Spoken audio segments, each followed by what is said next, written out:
Hello and welcome to Diamonds and Duds. I am Ivan. And I am Charles. And today we have a treat for you. This is episode 35, Masters of the Universe from 1987. Yeah, we figured why not go in the Wayback Machine. There's a new Masters of the Universe coming out later this year. The trailer dropped, I don't know, a few weeks ago or something like that. And so we figured we'd go back and revisit from our childhood, the Masters of the Universe 1987. Yeah, it's one we watched a ton as a kid, and we probably have, at least going into watching this time, I had some fondness for it. I had before I watched it here. I can't say that I still have fondness for it, Charles. I have conflicted emotions going in. The heroic warrior He-Man battles against the evil Lord Skeletor and his armies of darkness for control of Castle Grayskull. Masters of the Universe, 1987. This got 21% on Rotten Tomatoes, which I thought was a little high. It did get 41% by the fans. Part of me thinks that's the fans, just kind of some nostalgia there. Yeah. So some decent cast members. Yeah, decent. We have Mr. Dolph Lundgren. Dolph Lundgren here. Frank, how do you pronounce his name? Langella. Yeah, Langella. Oscar nominated. Frank Langella. And he probably does not always talk. He probably doesn't always talk about his man. Oh, that is not true. Well, really? Frank Langella has been adamant. This was while he's alive. This is one of his favorite roles. He took it because at the time his young son was heavily into He-Man, so he did it. He approached Skeletor with the utmost seriousness. He had a hand in pretty much everything, and he had a hand in dialogue, and he decided to approach Skeletor basically with on purpose, kind of a Shakespearean. Edge to him, and he knew that he was playing in a B movie, and so he knew that he was supposed to have fun with it. To have fun. He has been on record saying that awesome. He's not saying that Masters of the Universe isn't is like high cinema, but he loved being in it. Well, that's cool. Yeah. This absolutely has a cast that did stuff after. So this was about 3 or 4 years. My years blend together. 3, 4, 5 years roughly before Courtney Cox got her role on Friends. Not too probably a bit later. It was 87, so probably more than 3 or 4. So probably it was definitely like mid late 90s. Okay. Probably not. Well, I'd say at least 6 to 7. As I was watching it, Charles, your brother kept thinking he recognized some of the other people. He was constantly looking them up on IMDb to see what they did. You're going to be shocked to find out that a good chunk of these people didn't do a lot of stuff other than this. Well, I'm not stunned. There is one, though, that did. You and I wouldn't know this person because I don't think either one of us were NCIS people. But the lady who played Teela was in NCIS New Orleans for 21 episodes. Okay. So I don't know why that strikes me as one. I don't think that lasted a whole hell of a lot. I think that was one of the that New Orleans lasted a while. Oh, okay. I'm thinking of Suits or something. I'm thinking because some of these things when they start adding a whole bunch of that was Scott Bakula. It lasted a good long time. Cool. Also, Robert Duncan McNeil. As one of his early movies, he played Star Trek Voyager Lieutenant Tom Paris. Oh, okay. Yeah, and so I listened to the Voyager podcast he does with Garrett Wong, Harry Kim a lot. He's talked about this movie. Is that the boyfriend? He plays Courtney Cox's boyfriend. That's what I thought. That's where I knew it because I knew that guy, and for some reason on IMDb I couldn't find him. And I couldn't find him in the listing here. Yeah. I know him from somewhere. Oh, yeah. And Robert Duncan McNeil, like, if you've seen Voyager, he plays Paris. But you may think Voyager was his last acting. He went into Voyager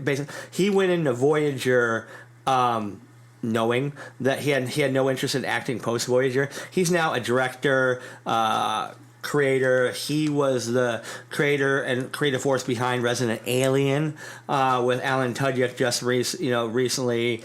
Chuck, a number of things. He's very active behind the camera and never has any interest in going in front of it. And the other thing I found a little bizarre as I was looking at some of the directors and stuff of this, the director Gary Goddard, this was the first thing he ever directed, which it's not bizarre from a quality standpoint, but I find it bizarre that they gave a property like this to. There's I don't remember enough of it to go in now, but I would suggest if you're listening to this Googling, there is a story that I have read a couple of times.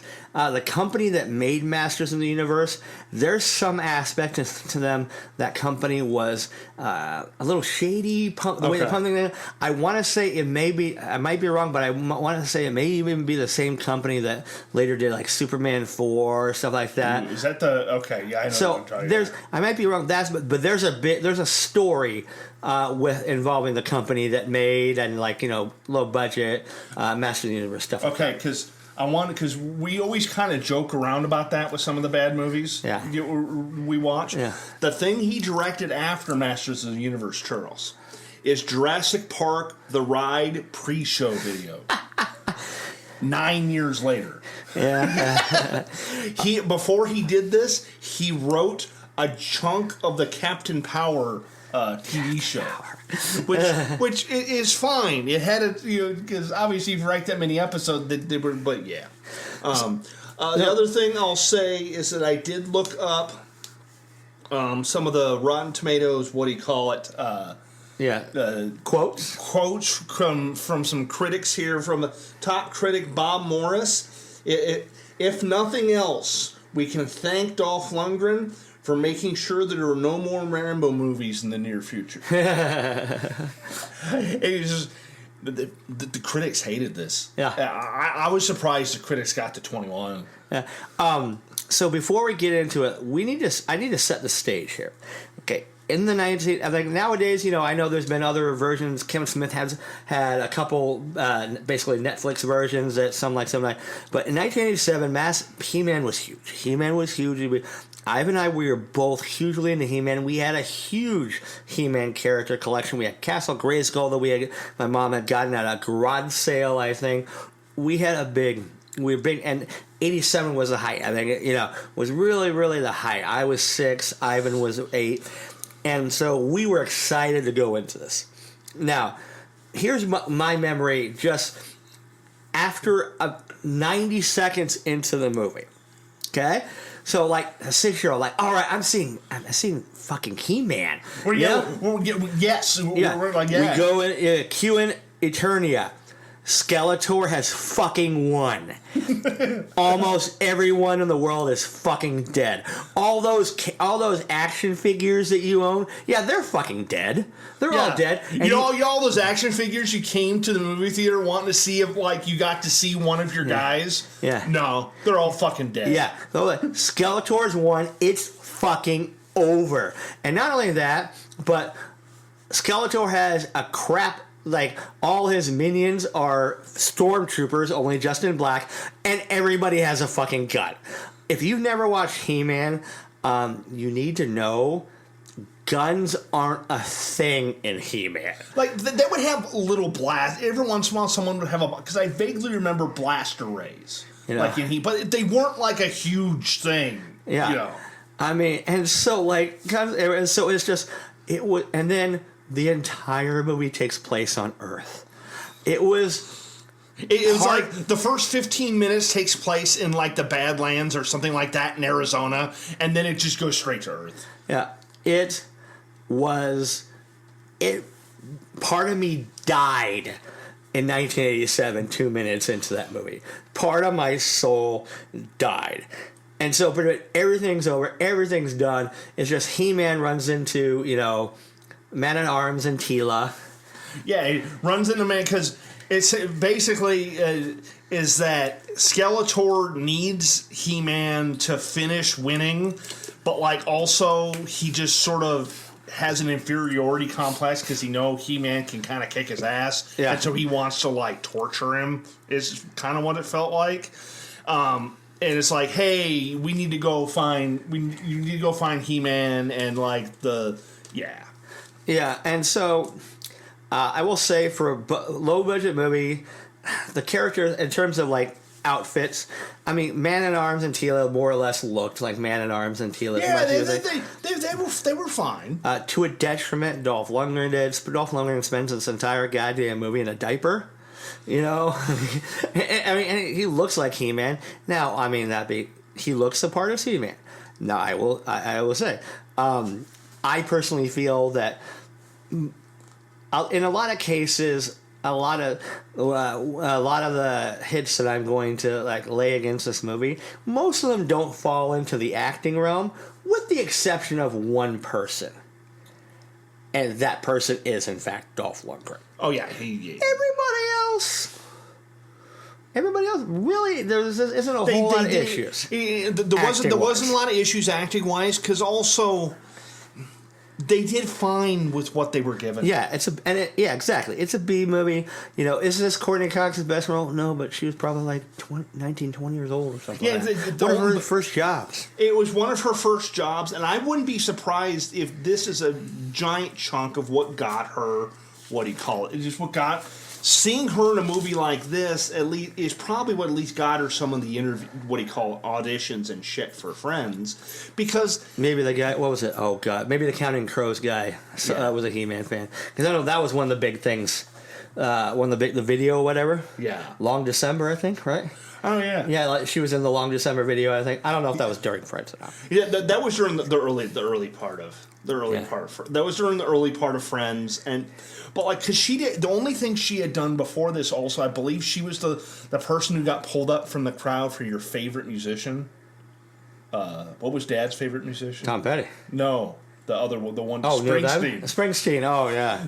I forget the song, but there's a song where Springsteen kind of lip syncs to it live because it's a music video, and he pulls up this girl to dance with him on stage, and that person is Courtney Cox. Yes. Yeah, so He-Man and, you know, his buddies, they run to a group of stormtroopers who are, in a sack, they've captured the most aggravating, annoying personification of a desire to murder character in cinema history, Gwildor. Yeah, I never learned his name. Yeah, I just knew it. Hey, it sounds like the guy from Willow. And I looked up. Is it the guy from Willow? And it's like, yes, it's the guy. Billy Barty. He was kind of a big guy famous guy back then, I guess. And it's one of those things where I didn't blame him like much for it because a lot of the stuff I found annoying that he did were like little one-liners and crap, and it was fucking hate Gwildor. It was like there was only so much some of these guys could do. Now, part of it is I think script-wise, I think the reason they went to Earth probably was from a budget. Absolutely. Was from a budget standpoint, but there was probably a better way. There had to be a better way to do that. Yeah, and so. The reason why Gwildor is the comic relief, bumbling goddamn moron in the movie, and the reason why Gwildor exists is because there was a character in the 87 Masters. I know he's been in other ones, but in the 87 Masters Universe, he was a comic relief buffoon. But he was, at the time, in a live action, that I'm talking about Orko. There was no way they could do Orko at the time. Unless you were actually spending money on a puppet and contacting Jim Henson or something like that, you weren't going to be able to. So instead, they just did fucking Gwildor, and Gwildor is a dipshit. Gwildor is he's an inventor, and he's made this cosmic key thing. They just sort of mention in passing, hey, the key's the reason why Skeletor killed you all. Yeah, so basically, he unknowingly helped Skeletor murder everyone in Eternia because this cosmic key for the power of musical tones, rolling eyes, is able to basically portal anywhere in the universe with the right playing of music. Yeah, and it was like, hey, don't worry, I have another one. Yeah. And it's like, I'm surprised Teela didn't just fucking smash it. Yeah. We don't want another one. We just... why did this exist? Yep. And so Meanwhile, Skeletor he's residing in Castle Grayskull. He has a sorceress, whatever the hell her name is, person that gives He-Man her power or whatever. She's slowly decaying, and they never really explain why. I assume Skeletor's doing something to her. But yeah, he's basically he's absorbing all her all her life force or whatever. And at a certain point, she's gonna die, turn into dust. And part of the problem, and part of this is that it's a B movie and it's it's based on a kid's toy and everything. But the problem they had is that since they were also trying to make it hardcore, they needed to explain some of this stuff to the audience better. Because does the audience know who the fuck that is in the who's getting her life force zapped? Yeah. Do they know why it's important that she's not unless getting you're a 6-year-old kid? No. But also the 6-year-old kid is now crying because all their toys are dead. Yeah. And she's turning into a mummy. I mean, and so they're really casual about the fact that Gwildor accidentally caused fucking genocide. They're really, really casual about this. And so he's He-Man's so can we, use this key to portal into, Castle Grayskull? And he's yeah, we can. So they do to take on Skeletor. And first they get there. First of all, funny, Gwildor, two things. One, Gwildor apparently is really shocked that it works because he's it worked! We're here! And then I'm there's enemies everywhere. Gwildor and D&D Gwildor rolled a natural 1 for stealth. He just shouts out, "Hey, we're here!" And they all start shooting at him. Because part of me is going to blame He-Man for this too. Because with this, He-Man never has a plan. No. It's the first thing should be, hey, can you take us to Castle Grayskull? Cool. The first thing logically should be, okay, what are we going to do when we get there? But they go, oh, shit, we're here. Yeah. Should we be worried about the fact that it's 3 versus 100? Oh, hey, Gwildor, is this something you can, go to a specific place real quick? And so we're introduced as Frank Langella as Skeletor, and I liked him as Skeletor. I will say this, okay? For all we know, obviously, some of these characters are clearly going to be the new one. There's going to be a He-Man. There's going to be a Man at Arms. Idris Elba knows that. There's going to be a Teela. There's going to be an Evelyn. There's going to be a Beastman. Okay, for all of those characters, and not saying anything against any of the other non-He-Man people, the bar is low. He-Man, the bar is attached, is welded to the ground. It's impossible to be worse. For Jared Leto, I will say, who's played Skeletor, the bar is very fucking high. Skeletor absolutely makes this movie. Oh, to me, he is gold every time he's on screen. For you that are listening that are younger, this is kind of like how picture Heath Ledger as the Joker once upon a time, but let's say that was a half a star movie, but then Heath Ledger gave 80% of that performance. Yeah. In it. That is what this was like. Yeah. And so he as a kid you fucking hated it, but you were supposed to. You were supposed to hate you were supposed to hate him. And just really focusing on some of his lines this time, as I said, Frank Langella, he had a lot of input in his dialogue. There's one point, this is way towards the end of the movie. He's like, does the loneliness of good compare to the loneliness of evil, He-Man? So, he really adds so much to it. But again, Gwildor's surprised as shit that his cosmic key fucking worked, and they get there and immediately freaked out, oh god, we teleported in the middle of 100 guys shooting us. We need to get out of here. No. I also have another problem here. Yeah. Because they find out, hey, it takes 5 minutes to go to a specific place. Yeah. Okay?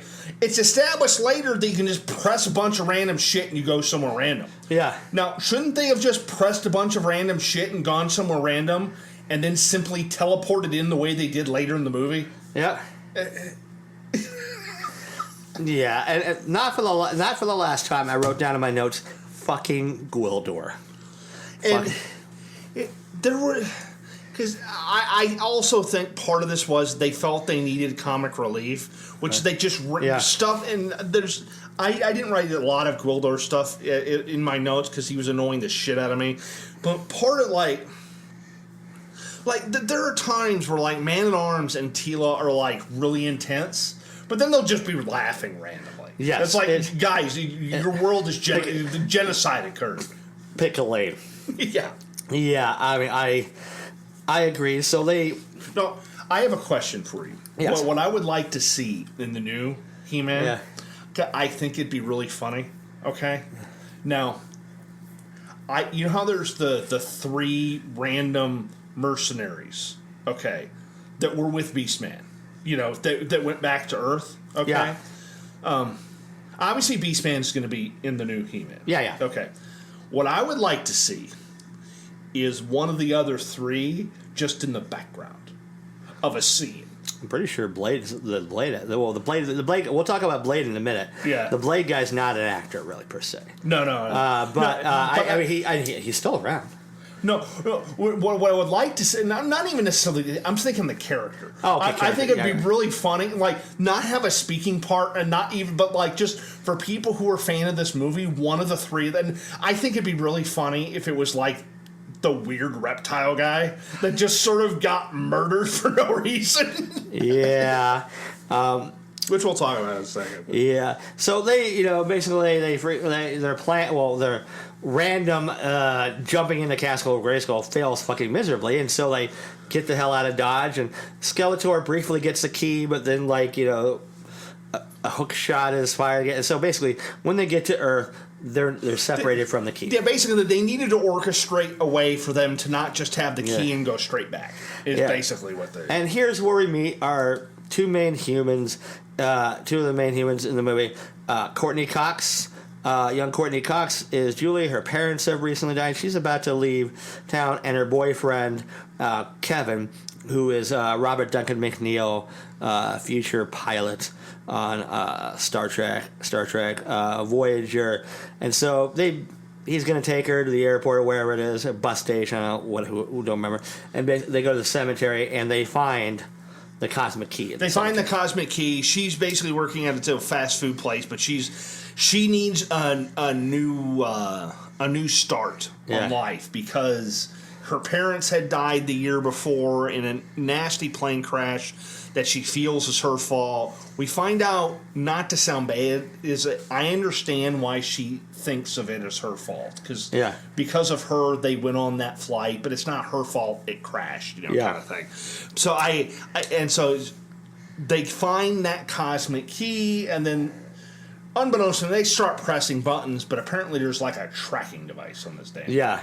So, yeah, exactly, because, Skeletor, they have one. Since they, first of all, they're not they're not really concerned at all about finding this in a graveyard, but okay. They think it's like a 1980s Japanese synthesizer, because it makes sound, and as we're going to find out later in the movie, like, this key's really inconsistent. Like, according to the lore in the movie that we find out, later on towards the end, there's no machinations in the key machine that in any way help it to teleport. The only thing the key is in fact a musical. That's all it is.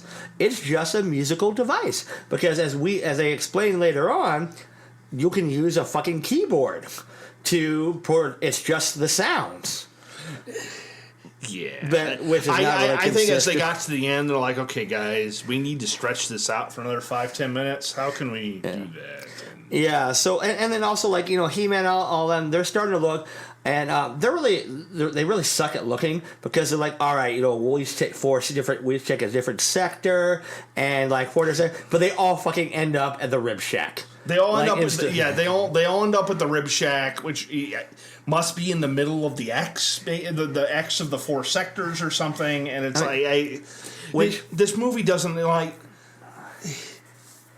it doesn't explain a lot of this. It's like, hey, we said they're going to go in sectors, but wouldn't it be? We need Man at Arms to be okay with eating meat, but like us and the directors and stuff aren't. So let's make sure we hammer it home that eating meat is horrible and wrong. But not only that, because even that, like, okay, whatever, but the way they had Gwildor and Tila act as if they've never heard of consuming an animal, whereas Teela is the daughter of Man at Arms. Man at Arms is her dad, and so her dad knows all about it. So, wait.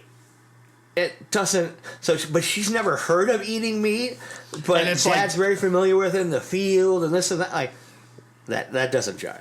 No, and that didn't jive in the 80s either when we watched it. It didn't make a whole hell of a lot of sense. Yeah, we met because they got tracking in. We meet into the four mercenaries. Which I don't remember. I remember Blade because at the time in the 80s, Blade was the cool one. Yep, still and there was Beastman, who was already a toy. Then the other three, I think, became the other toy. two. They just became. Including Blade. They became toys after. There was the lizard dude and then Karg. Neither one of them existed. I wonder why couldn't they just have been characters on the show? They used on the show, but anyway. Oh, absolutely. What should have been is those should have been characters from the show. And if you wanted to make sure that you could sell shit, fine, put them in a different outfit. Yeah, exactly. Yeah, I don't remember. That's what we did, Beastman. Because a lot of the characters you can have. It would have been easy. A lot of the characters weren't like Orko or some shit where like you couldn't do them. Yeah, a lot of them. A lot of them you could have done perfectly fine. Yeah. So out of these, Beastman looks the part. Maybe a little too scary for little kids, but that's fine. And a lot of parts of the movie doesn't really act very beastly. He acts more human-y, but but I'll say back then and even now, Blade's cool as hell. He does not have enough to do. No, Some information about Blade. He's not really an actor. He's performed. He's a stunt guy. He's pretty much in terms of stunts. He teaches actors swordsmanship. He's one of the best.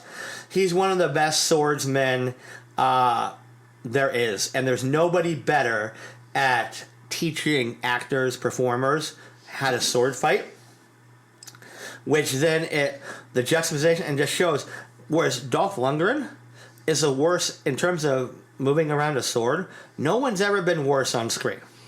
And he's in a movie with the best at the time. The best at the time, and this guy obviously attempted to teach Dolph Lundgren how to sword fight, because if you're going to have him in the movie, he's obviously going to be the person teaching him and Skeletor. So that's the sword fighting. That's like his main job. He's a stunt guy. No, and obviously this just shows how bad Dolph. And when they sword fight, he's good because he's got the dueling swords. And Dolph Lundgren's so lumbering and bad. Well, and their philosophy then, and I remember thinking this as a kid, is like, does He-Man's sword suck?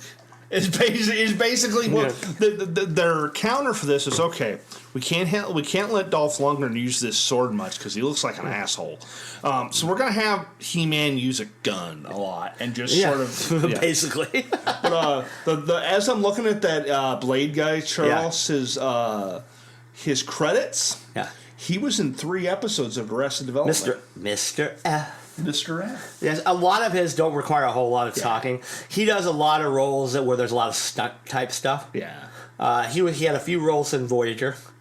Because they've talked about him on the podcast. Robert Duncan McNeil, obviously, he knew him well from his time here. And Garrett Wong, I think, was actually friends with the guy. So Blade was cool. But Clark, the melty guy, he's kind of the leader of this mercenary group. They're going after Courtney Cox because, that time Kevin's left with the key, and they see where she's at. And first of all, all of them are fucking idiots. Because, except for Clark. Because I was like, we need to take her alive as, Blade's attempting to cut her in half. Yeah, Beastman's trying to maul her. Yeah, because they need to get her alive because they need to find out where the fuck the key is. Yeah. And so, Courtney Cox goes to, crawl underneath something. And so you can tell the director's like, hey, we haven't used Blade's swords yet. What if Blade starts sticking his swords through the wood to stop her? Yeah. Yeah, what if he stabs her right in the chest? Yeah. And this is shortly after Clark had said, we need her alive. Yeah. At one point, water's thrown on Beastman, and Beastman's face starts melting. Oh. At least I thought that was water. I think it's meant to be bleach. Oh, okay. Well, at least because I'm guessing. Because they didn't. That's another thing. they don't explain very well. It's just sort of there's a bunch of shit on a table, one of which looks like a standard bleach bottle you buy from the store, and then she grabs something from that table and throws it at him. I just have always sort of assumed it was a bleach, but they don't explain it. Yeah, I wrote, these guys really aren't good at this take her alive thing.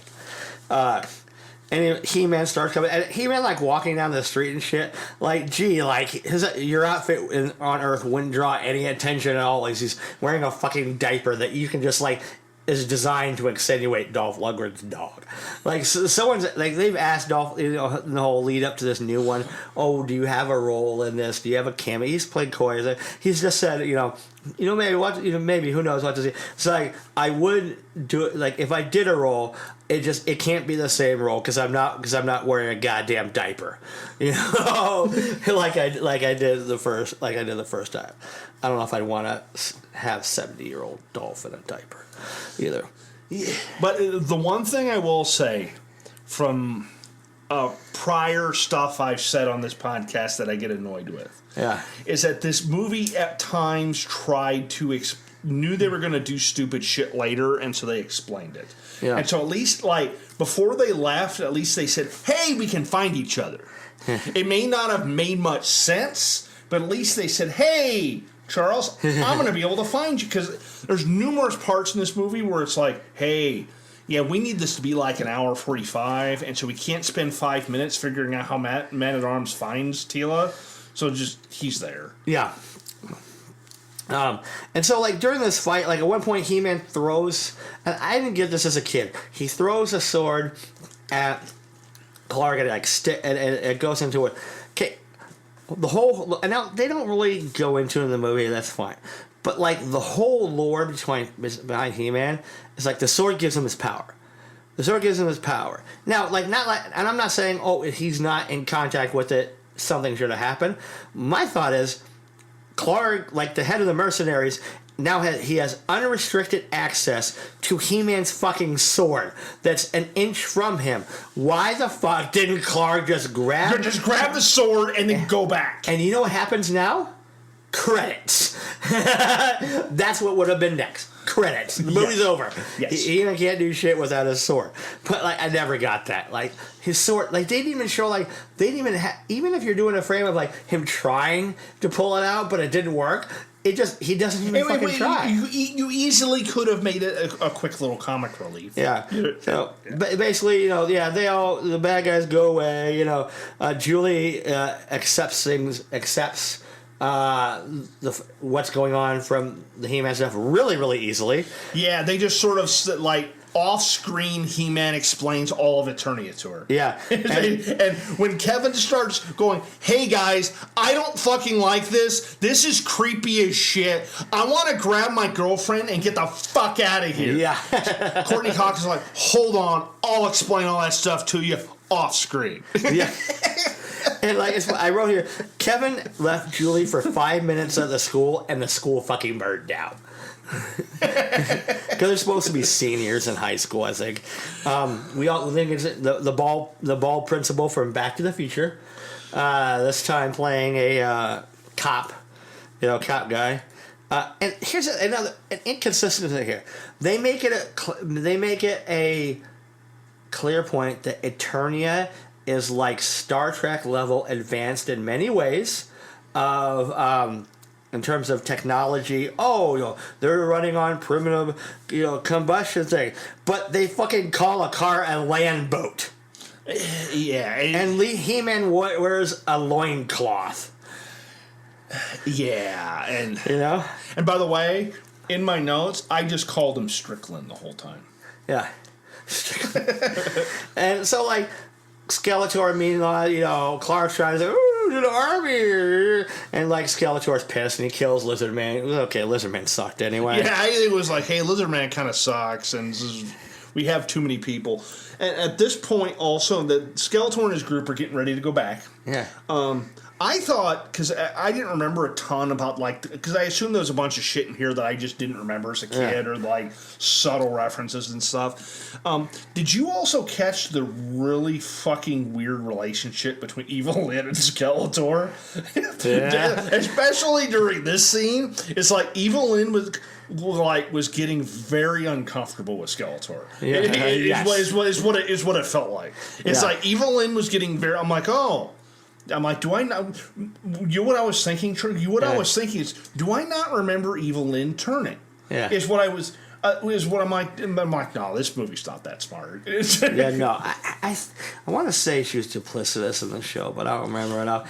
By the way, as good as Skeletor, Frank Langella is as Skeletor, he is only the second best iteration of Skeletor in media.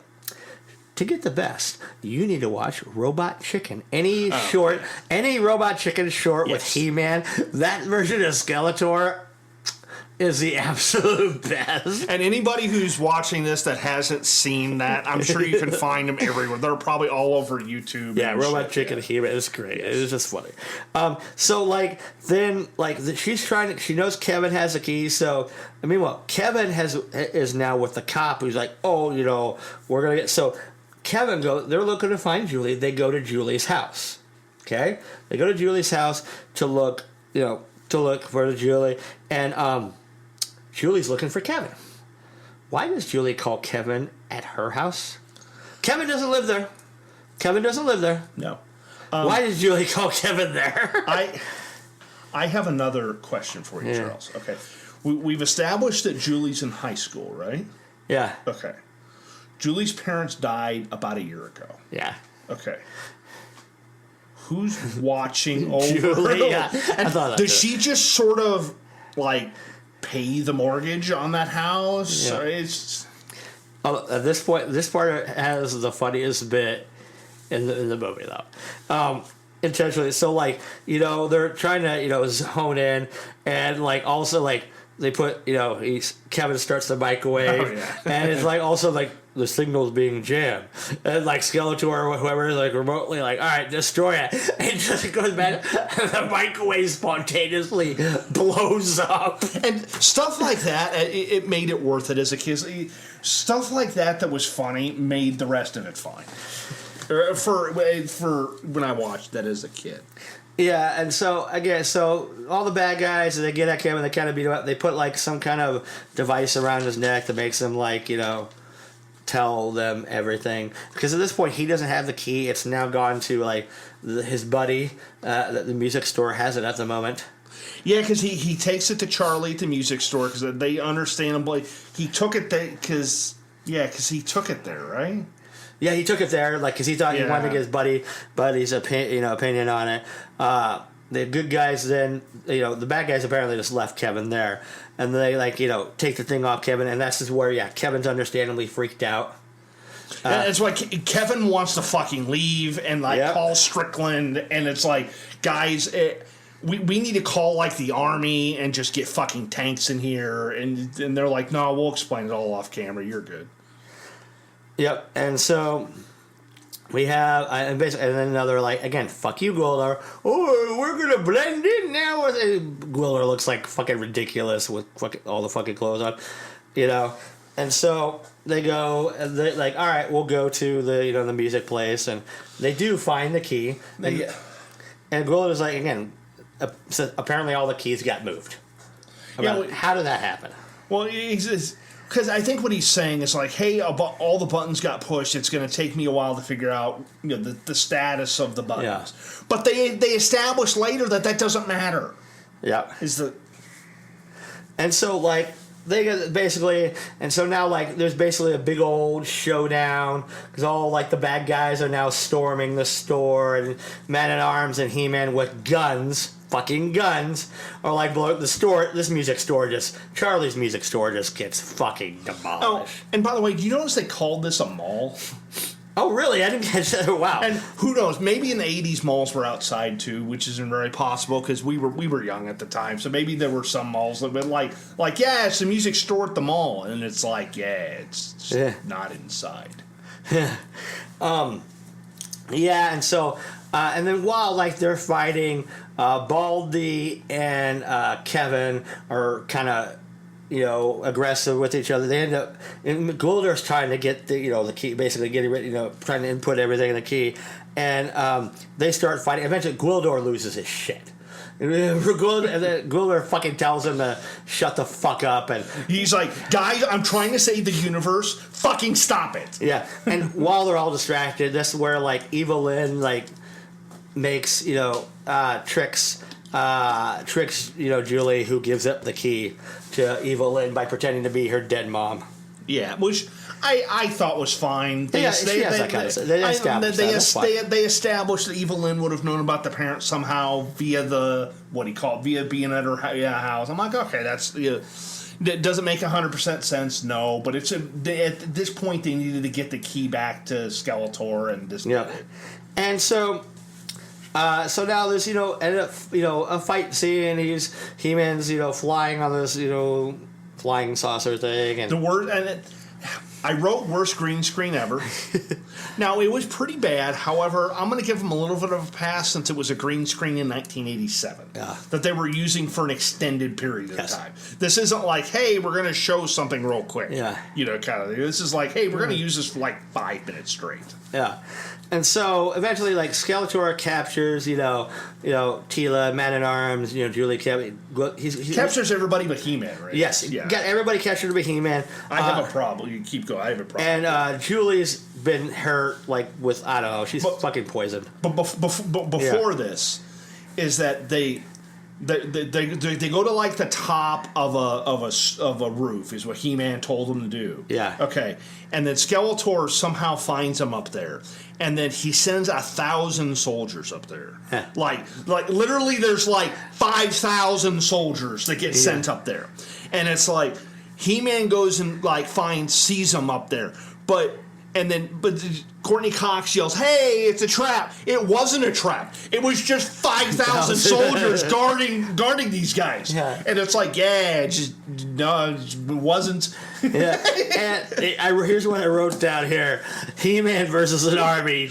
Never tell him the odds. As He-Man attempts to fight single-handedly the 5,000 soldiers. This must have been what the critic was talking about when he said, "Hey, at least there were no more Rambo movies for a while." Yeah, I'm like, God, don't get it. So eventually Skeletor's like,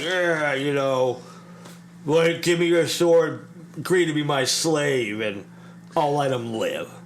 So He-Man throws a sword, gives a sword to Skeletor. Which is a big thing for kids, but also as in the course of explaining crap to people who people didn't know, like the sword. They just thought, hey, it's a sword. He doesn't really use it, so the gun's more important. Yeah, he didn't give up his gun, and so Skeletor, He-Man, all the bad guys, they leave and don't take the key. Now, granted, the key has been damaged, but like all this was not to fucking get He-Man. They wanted the other key. They wanted the other key so that He-Man. But how are they going to get back, Charles, if Skeletor doesn't leave them a key? Well, they don't even really use the key. They use a keyboard because the key's they use the keyboard to press the button. Yeah. I mean, and so like everybody sort of gets away and they find a spot and it's like, hey, we need to press buttons. So then Kevin has to go find a keyboard. He's like, hey, there's probably a keyboard. But there's another problem. A big problem Ivan had here. At one point, Charles, Kevin goes to Courtney Cox and he says, "I promise I'll never leave you." Yeah. You know what the problem with that was? Yeah. She was fucking leaving him. I know. She was leaving him. She wanted to not be his girlfriend anymore, and he's like, "Don't worry, I'm never leaving." That's some There's problem there. Yeah. And so, but they're able to, teleport. Time's running out, and our hero, Courtney Cox needs the help of the sorceress in order to not die. But you know what, Ivan? They're saved by the power of music. By the power of music. They're saved by the power of the fact that Kevin remembers that he's pressed the buttons a bunch and that he's hit it, and he kind of remembers what it was. And it's like they're like, "Hey guys, we're at an hour 35. We have 25 minutes. We need Oh, to not cram. even that, like we 8 no, minutes. no, hold on. We have like 25 minutes. We need to cram into like 10. So it's just, hey, he remembers it and press the button. Yeah, so meanwhile, Skeletor's getting all glowy because time's up. But however, what made him all glowy? Because, the sorceress is still alive. So, but whatever. You know what made him more glow? You know what made him glowy, Charles? Yeah. I know what it was. Yeah. The fact that they need to sell a new Skeletor toy. That's true. And so all the heroes come to, show, He-Man's getting, getting whipped because they got to show Dolph Lundgren in his bare chest, and show with even less clothes on, and so whipping and no, and he's like no, and like all the good guys come and Skeletor's like kill them, and He-Man's like wait no you promise. I'm like whoa okay. He-Man, I'm on your side here, but in terms of the deal, your arrangement, if Skeletor had said while on Earth, "Hey, kill them," yes, Skeletor would have violated. That'd be Skeletor violating the deal. Skeletor left them alive on Earth, and then he went back. They've now showed up in Skeletor's house to cause havoc, to basically kill him. Yeah, so Skeletor then, in all fairness, the others, the good guys are the ones that violated that agreement. Skeletor technically was within the rights to say, hey, kill it. He wasn't violating the deal there. No, and it's like Strickland's really confused because he thought they were all just sort of high. And he gets there and he's like, oh, this shit's real. Yeah, and so, the fight happens. Beastman and Evil Lyn duck out of the way. They need to go. They leave to so they can be in the sequel that never happened. And my headcanon for this, I have some headcanon here, Charles. Is that my headcanon is that Strickland is the same guy he was a principal before in this town, okay? But then he got fired and became a cop. And so now Strickland from Back to the Future lives in Eternia. Okay, I'm with you on that headcanon. Because they didn't explain why. He's like, dude, this chick's hot. I'm staying here. Yeah. Basically what he said. Yeah, exactly. The chick that we hadn't seen before. Okay, whatever. So at one point, He-Man picks up a giant statue, it's this whole set piece, and throws it, and does nothing because it doesn't hit anybody. There's two guys moved out of the way, and was that statue there for, what do you think, conservatively, 1,000 years? Yeah. And it was hand carved? At best, that was a minor inconvenience. No, I'm not even thinking of that, Charles. Yeah, It'd be but what if some, the Easter egg monuments? What if someone just sort of there was a fight over there and then someone just sort of pushed it and broke it? That's kind of what he did. Yeah. And so then we get, it's going to be the showdown between Skeletor and He-Man, and at this point, we realize something important. The sorceress, before all this started, she forgot to pay Castle Grayskull's power bill. Because everything goes dark. There's not a shred of, during their entire battle, it goes from being brightly lit and they're in the same spot to being almost complete darkness. It's clearly in reality they ran out of fucking money, but it's the sorcerers forgot to pay the power bill.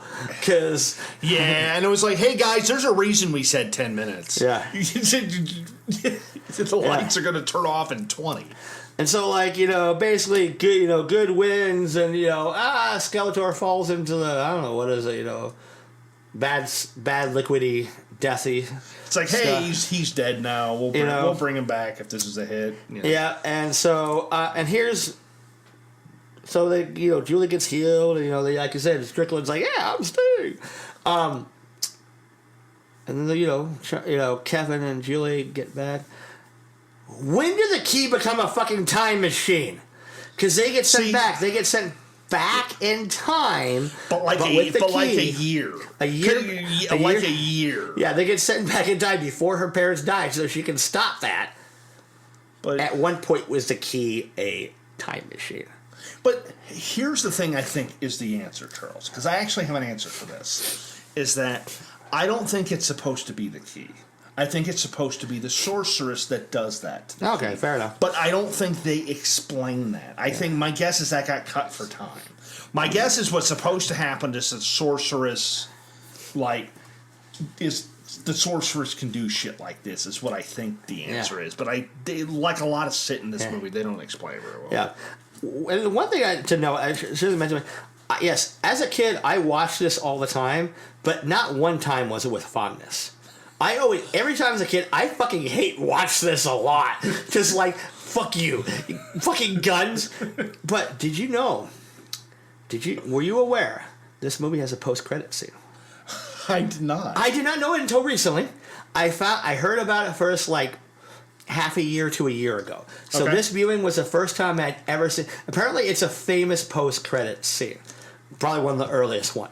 And it's a true, like you would see in the Marvel. It's a post-credit scene setting up like... people joke like, especially in the MCU, there's post-credit scenes, that for whatever reason have never gone anywhere. And it's like, this one in the MCU, it's been so many years. It's been so many... People like, nah, dog. Masters of the Universe 87. They had a post-credit scene, still hasn't paid off. It's basically, it goes back to like, the evil deathly water or whatever, that Skeletor. Because it just shows it, and then Skeletor's head goes above the water, just very campy, cheesily says, "I'll be back," and then that's the post-credit scene. Yeah. So and he never came back. That was a movie. Yeah. So determine if it's a diamond or a dud. So we have two scales: diamond scale or a dud scale. A diamond scale, it's a legitimate. Good. It's a legitimate good movie. From 1 to 5, 1 like, it's good, but I'm not really going to check it out again. 5, it's like, it's legendary, it's amazing. Dud, it's a bad movie, but again, within there are scales. 0 to 1, like, you never want to see this piece of crap ever again. It's rotten. It's horrible. 4 or 5, because, like, it's a guilty pleasure. Yes, it sucks, but, it's just fun to watch. Where do you have it, Ivan? This is a dud for me. And I think this is the worst kind of dud for me. I have it as a dud of a 2. Because basically, you explained it right for me. Because basically what this is a dud that's not even fun to watch. It's a dud that's kind of forgettable. For me, it's a dud that's forgettable that I don't really care about. Kind of See, for me, I learned, this is obviously a dud, I learned when watching this that awfulness is a circle. Awfulness is a circle. That can be a shirt. Yeah. In that a movie can succeed so well in being absolutely shitty. It can go so far that it goes all the way back on the other end of the pendulum. This movie has no redeeming value, but for me, it's a dud. But it's a dud of a 4 to 4.5, because this movie's just god awful. It's a train wreck. There's nothing great. It killed a part of me. God damn, it's fun to just hate watching. Just watch. Yeah, it's like every time you watched it, you lost like 3 days of your life. Yeah, it's like, God, this movie is just awful. I will watch Masters of the Universe 87 again. It's just, there's no redeeming value in this shit show. I'll be honest, I'm going to watch it again before the new movie comes out for sure. Partly just because it wouldn't surprise me in today's society if there's some sort of like cheesy reference that you only get if you really... I have a prediction. I don't know this for a fact, okay? I predict that there is a Dolph Lundgren cameo, and in the cameo, he tells He-Man "Good Journey." That's what I predict. Good Journey is in the movie a common statement. It's not in He-Man vernacular in general. They made it up for the movie. That's my prediction. See, I predict something more subtle, like something like Courtney Cox in the background, or something I predict something like, or like, if the actor who's played Teela is still alive, like her just as an actress playing somebody else in the background of something is kind of what I think. Yeah. So, all right, next time up, what movie do we have, Evan? We have the sequel to Independence Day, Independence Day Resurgence. All right, well, we'll see. Come join us next time. Follow us on all the things. Yep, all the stuff we're supposed to say, and we'll see you in the next one. Adios. Bye.